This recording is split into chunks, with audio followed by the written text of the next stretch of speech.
ನಮಸ್ಕಾರ friends, kitchen ಕಥೆಗಳು mini ಬ್ಲಾಗ್ಸ್ಗೆ ಸ್ವಾಗತ. ನಾನು ನಿಮ್ಮ ಕವಿತಾ ಪ್ರಸನ್ನ. ಮೂರ್ಖರೊಂದಿಗೆ ಎಂದು ವಾದಿಸಬೇಡಿ ಹಾಗೂ ನಿಮ್ಮ ದೌರ್ಬಲ್ಯವನ್ನು ಯಾರಿಗೂ ಹೇಳಬೇಡಿ. ಇವು ಎರಡು ಚಾಣಕ್ಯ ನೀತಿಗಳಲ್ಲಿ ತುಂಬ ಉತ್ತಮವಾದ ಎರಡು ನೀತಿಗಳು. ಇದನ್ನು ಯಾವತ್ತೂ ನಾವು ನಮ್ಮ ಜೀವನದಲ್ಲಿ ಪಾಲಿಸಬೇಕು ಅಂತ ಹೇಳ್ತಾ ಇವತ್ತಿನ ದಿನ ನಾನು ಕ್ಯಾರೆಟ್ ಹಲ್ವಾ ಮಾಡೋಣ ಅಂತ ಹೇಳಿ ಎಲ್ಲ ರೆಡಿ ಮಾಡಿ ಇಟ್ಕೊಂಡಿದ್ದೀನಿ. ಕ್ಯಾರೆಟ್ ಹಲ್ವಾಗೆ ಏನೇನು ಬೇಕು ಎಲ್ಲ ಇಂಗ್ರೀಡಿಯೆಂಟ್ಸ್ನ ರೆಡಿ ಮಾಡಿ ಇಟ್ಕೊಂಡಿದ್ದೀನಿ.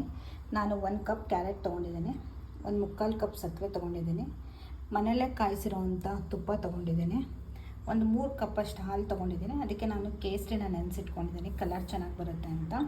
ಹಾಗೆ ನಾನು ಗೋಡಂಬಿ, ದ್ರಾಕ್ಷಿ, ಬಾದಾಮಿನ ರೆಡಿ ಮಾಡಿ ಇಟ್ಕೊಂಡಿದ್ದೀನಿ ಮತ್ತು ಏಲಕ್ಕಿನ ಕುಟ್ಟಿ ಪುಡಿ ಮಾಡಿ ಇಟ್ಕೊಂಡಿದ್ದೀನಿ.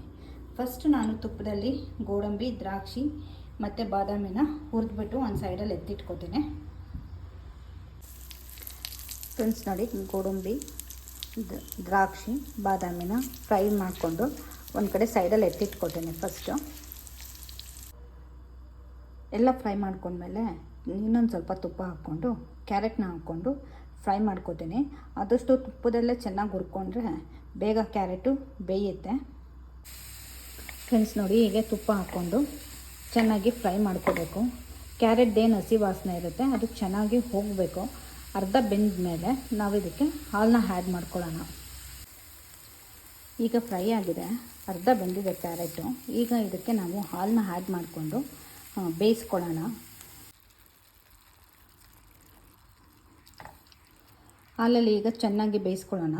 ಹಾಲು ಬೇಯ್ತಾ ಅದು ಕ್ಯಾರೆಟು ಬೆಂದ್ಕೊಂಡು ಗಟ್ಟಿ ಹಾಕ್ಲಿಕ್ಕೆ ಬರುತ್ತೆ. ಒಂದು 10 ಮಿನಿಟ್ಸ್ ಆದರೂ ಬೇಯಿಸಬೇಕಾಗುತ್ತೆ ಹಾಲಲ್ಲಿ ಕ್ಯಾರೆಟ್ನ.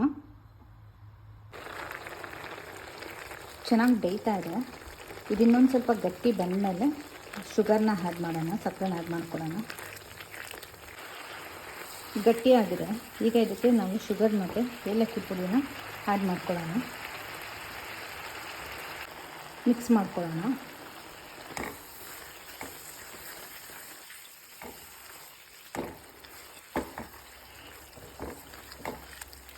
ಸಕ್ಕರೆ ಎಲ್ಲ ಕರಗಿ ಇನ್ನೂ ಗಟ್ಟಿಯಾಗಿ ಇನ್ನೂ ಚೆನ್ನಾಗಾಗುತ್ತೆ.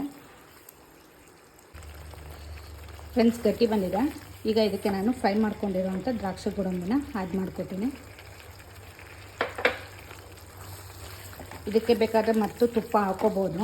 ನಾನು ಫ್ರೈ ಮಾಡೋದಕ್ಕೆ ಹಾಕ್ಕೊಂಡಿದ್ದೀನಿ, ಹಾಗಾಗಿ ತುಂಬ ತುಪ್ಪ ಆದರೆ ತಿನ್ನೋದಕ್ಕಾಗಲ್ಲ.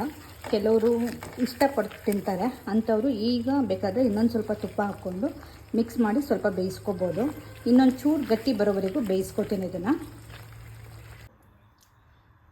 ಬಿಸಿ ಕ್ಯಾರೆಟ್ ಹಲ್ವಾ ರೆಡಿ ಆಯಿತು. ಕೆಲವರು ಕ್ಯಾರೆಟ್ನ ಕುಕ್ಕರಲ್ಲಿ ಅಥವಾ ಬೇರೆ ಪಾತ್ರೆಯಲ್ಲಿ ಬೇಯಿಸ್ಕೊಂಡು ಮಾಡ್ತಾರೆ, ಆದರೆ ನಾನು ಇದನ್ನು ಈ ರೀತಿ ತುಪ್ಪದಲ್ಲೇ ಫ್ರೈ ಮಾಡ್ಕೊಂಡು ಮಾಡ್ತೀನಿ.